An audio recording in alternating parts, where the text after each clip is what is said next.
Hello बच्चों, good morning. आप सभी का स्वागत है। आज हम क्लास 12 चैप्टर 4 डिटरमिनेंट स्टार्ट करेंगे। दोस्तों, इस एक्सरसाइज में क्या क्या डिलीट है पहले आप वो देख लें। एग्जाम्पल 6 to 16 डिलीट, एग्जाम्पल 31, 32, 34 ये सारे एग्जाम्पल्स डिलीट है। And what about exercises 4.2 complete delete. Miscellaneous exercise में क्वेश्चन नंबर 4, 5, 6, 11 to 15 सब डिलीट है। ठीक है जी, ये सब आपको करना ही नहीं है। तो इम्पॉर्टेंट एक्सरसाइज 4.2 तो डिलीट हो गई, जिसमें बहुत कुछ था।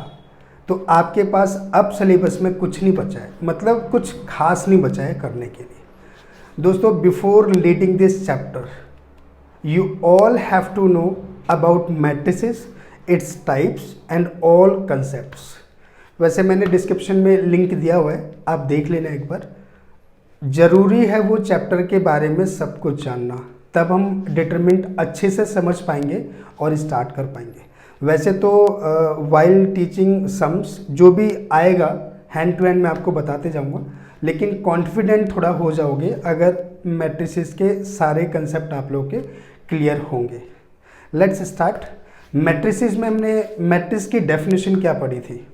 एन एरे ऑफ अरेंजमेंट, मतलब ये हो गया एलिमेंट्स को सजा करके रेक्टेंगुलर फॉर्म दे देना, दैट इज कॉल्ड मैट्रिसेस, है ना। डिटरमिनेंट क्या है? डिटरमिनेंट एक स्क्वायर मैट्रिक्स, दोस्तों ध्यान से सुन लो ना, एक स्क्वायर मैट्रिक्स जिसका ऑर्डर कुछ भी हो, एसोसिएट कर देना एक नंबर के साथ में, दैट इज कॉल्ड डिटरमिनेंट।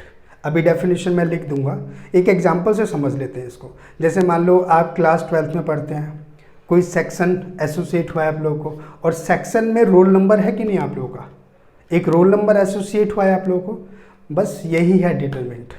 मतलब एक स्क्वायर मैट्रिक्स का ऑर्डर कुछ भी हो, एसोसिएट करके एक नंबर आ जाना, एक रिजल्ट मिल जाना, उसी को हम डिटरमिनेंट बोलते हैं। डिटरमिनेंट हमेशा स्क्वायर मैट्रिक्स पर एप्लीकेबल होता है। ठीक है जी, याद रहेगा। चलिए थोड़ा सा समझ लेते हैं डिटरमिनेंट की। चलो डेफिनेशन लिख लेते हैं। डिटरमिनेंट, डिटरमिनेंट की डेफिनेशन लिख लेते हैं। A square matrix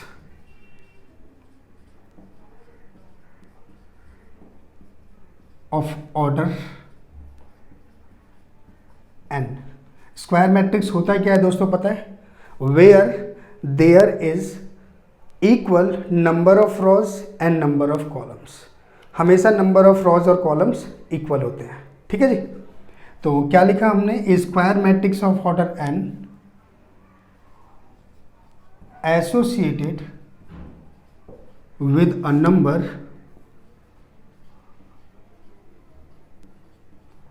is called determinant।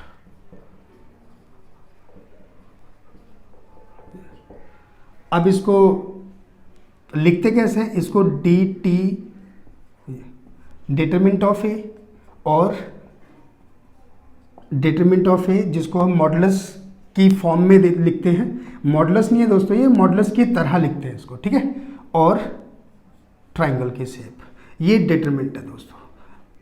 कहीं पे भी कुछ भी लिखा हो इसमें से तो वो आप डिटरमिनेंट ही निकाल रहे हैं। ठीक है जी।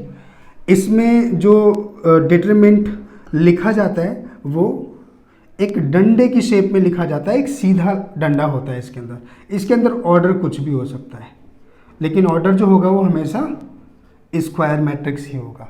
मतलब number of rows equal to number of column होगा हमेशा। ठीक है जी। बाकी इसके और हम एक एक का ऑर्डर, दो दो का ऑर्डर, तीन तीन का ऑर्डर, ये करते कैसे सीखेंगे। ठीक है। मैट्रिसेस में क्या देखा था दोस्तों आप लोगों ने? एक लार्ज ब्रैकेट होता था, थर्ड ब्रैकेट होता था, जिसके अंदर कोई भी एलिमेंट लिखा हो। तो ये जो आप ब्रैकेट देख रहे हैं ये मैट्रिक्स का है, और ये जो देख रहे हैं आप ये डिटरमिनेंट का है। ठीक है जी। आइए इसको और समझते हैं। मैं एक बार इसको रफ मतलब नोट डाउन कर लो, मैं इसको रफ कर देता हूँ, ठीक है जी। चलिए एक क्वेश्चन ले लेते हैं। जैसे a इक्वल टू हमारे पास एक एलिमेंट है 3, ऑर्डर कितना है दोस्तों 1 1 का, तो इसका निकालना है डिटरमिनेंट ऑफ a। तो 1 1 के ऑर्डर में डिटरमिनेंट जो होता है वही एलिमेंट होता है जो हमारा डिटरमिनेंट में दे रखा है, मतलब मैट्रिक्स में 3 दे रखा है ना, तो इसका डिटरमिनेंट भी 3 हो जाएगा, ठीक है जी। अब 2 2 के ऑर्डर में समझते हैं। ये 2 2 का ऑर्डर हो गया, सेम वही, ये डिटरमिनेंट ऑफ ए निकाल रहे हैं। तो इसमें सबसे पहले मल्टीप्लाई लीडिंग डायगोनल की होती है, इसको लीडिंग डायगोनल बोलते हैं, लीडिंग डायगोनल है ना, ये जो होता है ना ये इसको लीडिंग डायगोनल बोलते हैं, प्रिंसिपल डायगोनल बोलते हैं। इसकी मल्टीप्लाई पहले होगी, ठीक है, 4 1 जा 4। नॉर्मल डायगोनल की मल्टीप्लाई से पहले 1 माइनस अपनी तरफ से लगाना है, फिर इसकी मल्टीप्लाई। 3 2 जा 6, लेकिन माइनस का आ रहा है तो ये प्लस का हो गया और ये आंसर आ गया, ठीक है जी। अब 3 3 के ऑर्डर में देखो, 3 3 के ऑर्डर में आगे जाने से पहले एक चीज समझ लें आप लोगों को जनरल मैट्रिक्स तो पता है ना क्या होता है। अच्छा, इसमें आपके चैप्टर में कुछ एक्सपेंशन दे रखे हैं, उसको पढ़ने की ज़रूरत नहीं है आप लोगों को, मैं बहुत इजी वे में आप लोगों को यहाँ बता दूंगा, ठीक है। थोड़ा सा वो बना के दे रखा है उन्होंने, तो वो थोड़ा सा पजल करने वाला हो जाता है, मैं आपको ईजिली बता दूंगा, बस ध्यान से सुन लेना। एक जनरल मैट्रिक्स लिख लेते हैं, 11 12 13 21 22 23 31 32 33। दोस्तों जब 3 3 का ऑर्डर आता है ना हमारे पास, तो हम इसका डिटरमिनेंट कैसे निकालते हैं, ध्यान से सुन लेना आप। किसी भी एक रो या एक कॉलम को इवैल्यूएट कर दो। अब इवैल्यूएट कैसे करेंगे अभी हम बात करेंगे थोड़ी देर में।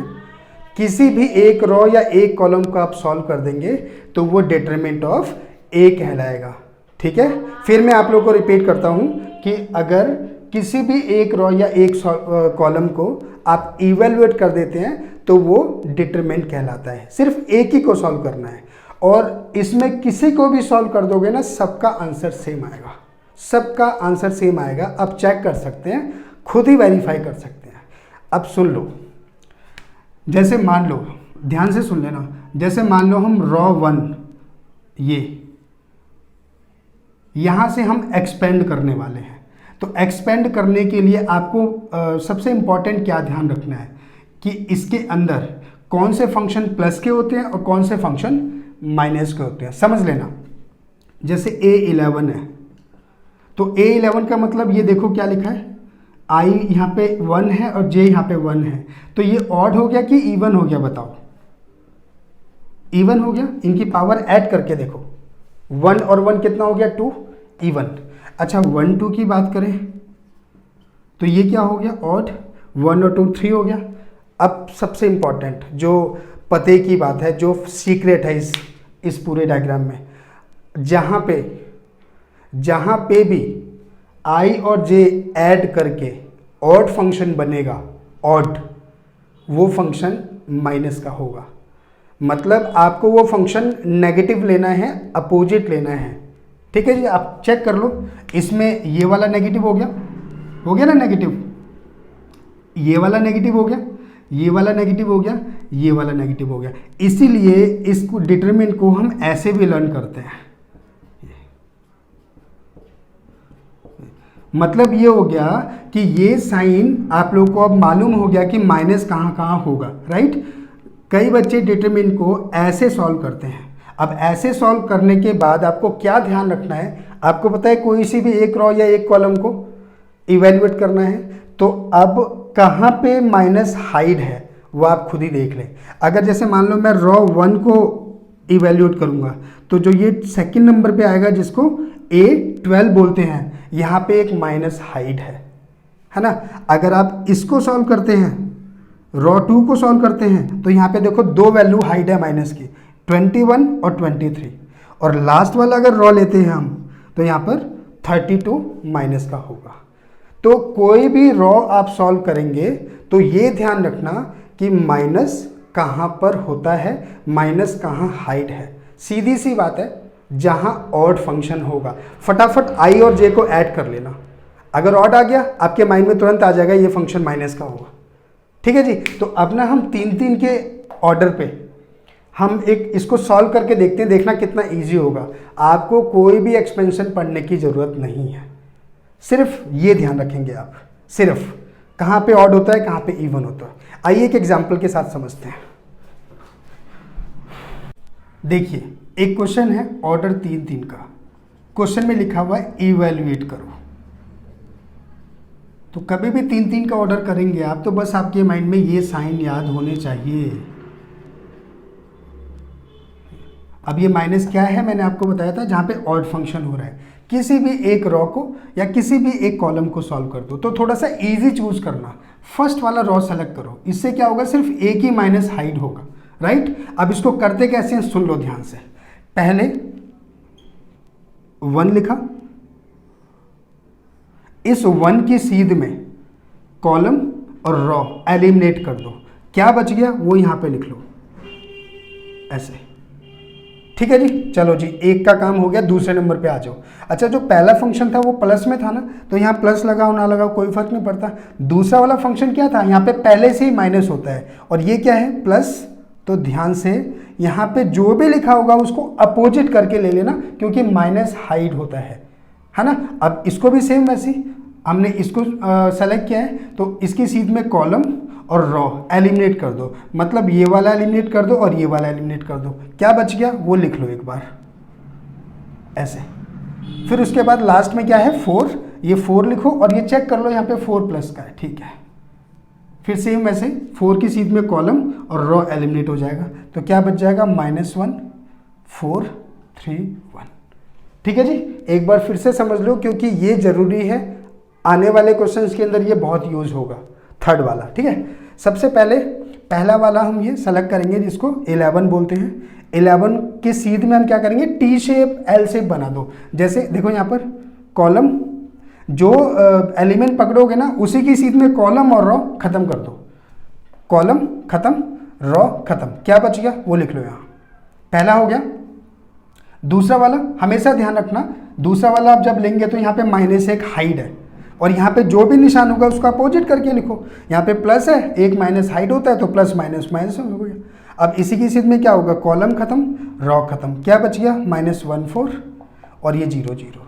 लास्ट वाला +4, यहाँ पे प्लस होता है, इसकी सीध में कॉलम खत्म, रॉ खत्म, क्या बच गया -1 4 3 1।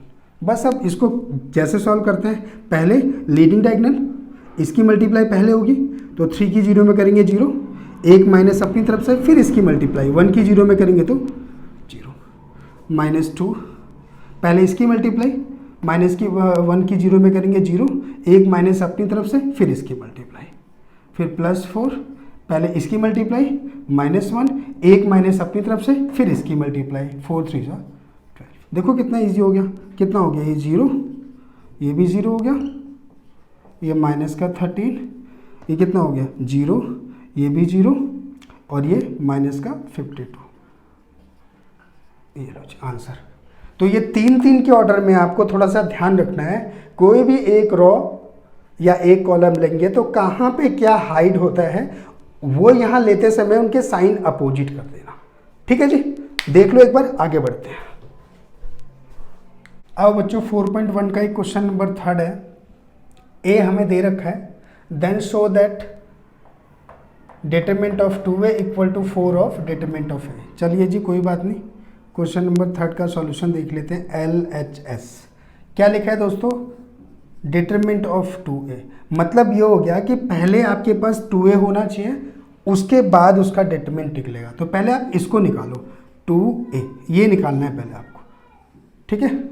1 4 2 2 कर दो मल्टीप्लाई। अब यहाँ देखो मैट्रिक्स का साइन है तो मल्टीप्लाई सभी में होगी, है ना, 2 8 4 4। अब इसका निकालना है डिटरमिनेंट। अब डिटरमिनेंट निकालने के लिए क्या करते हैं आपको पता है, पहले लीडिंग डायगोनल की मल्टीप्लाई या प्रिंसिपल डायगोनल, 4 2 8, एक माइनस अपनी तरफ से, 8 4 32, कितना आ गया, ये लो जी ठीक है जी, RHS निकाल लेते हैं। RHS में क्या लिखा है, 4 ऑफ डिटरमिनेंट ए। तो पहले आप डिटरमिनेंट ए निकाल लो और फिर 4 से मल्टीप्लाई कर देना। डिटरमिनेंट ऑफ ए कैसे निकलेगा, देख सकते हो यही तो है, 2 1 जा 2, 1 माइनस अपनी तरफ से, 4 2 जा 8, कितना आ गया दोस्तों, माइनस का 6। अब हमें क्या निकालना है, 4 ऑफ डिटरमिनेंट ऑफ ए, यानी माइनस का 6 इंटू में 4 माइनस का 24। तो LHS इक्वल टू RHS। ठीक है जी। अब एक क्वेश्चन नंबर 7 है, इसमें x की वैल्यू निकालनी है। दोस्तों इजी है बहुत, ये आप देख सकते हैं, पहले इसकी मल्टीप्लाई करो, 2 1 जा 2, 1 माइनस अपनी तरफ से, 5 4 जा 20 इक्वल टू, पहले इसकी मल्टीप्लाई इसकी मल्टीप्लाई 2x स्क्वायर, 1 माइनस अपनी तरफ से, 6 4 जा 24। ठीक है जी, कितना आ गया, माइनस का 18, इसको उठा के इधर ले आओ, ये 2x स्क्वायर हो गया। ठीक है जी, कितना बच गया, 6 2x स्क्वायर, तो x स्क्वायर इक्वल टू 3 आ गया, तो x इक्वल टू क्या आ गया, प्लस माइनस √3 आंसर। ठीक है जी दोस्तों, देख ले एक बार। तो बच्चों एक ये छोटी सी एक्सरसाइज खत्म हुई, लेकिन इसके अंदर काम बहुत ज़्यादा सीखा हमने। डिटरमिनेंट को इवेल्युएट करना सीख लिया, चाहे वो किसी भी ऑर्डर में हो, है ना। सबसे इम्पॉर्टेंट इसमें जो 3 का ऑर्डर किया है ना आप लोगों ने, वो ध्यान रखना, वो कैसे सॉल्व कर सकते हैं, कहाँ पे माइनस हाइड है, कहाँ पे प्लस है, तो ये थोड़ा सा ऑब्जर्व कर लेना। मिलते हैं अगली वीडियो में, अपना ख्याल रखें, सुरक्षित रहें, कीप लर्निंग कीप ग्रोइंग।